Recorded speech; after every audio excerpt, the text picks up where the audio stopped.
আসসালামু আলাইকুম। ঢাকা শহরের অবস্থা খুবই ভয়াবহ। ঢাকা শহরে যে পানিগুলো আসলে যাওয়ার মতন কোনো ব্যবস্থা নেই।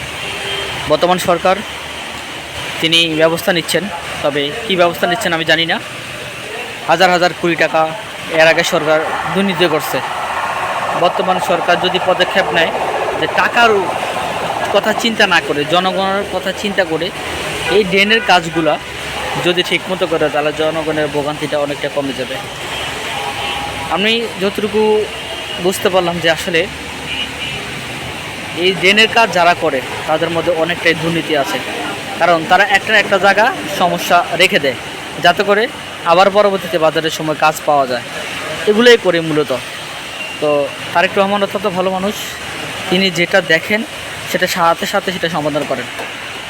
ঠিক আছে, আজকে টানা 3 দিন ভারী বৃষ্টি হচ্ছে ঢাকাতে।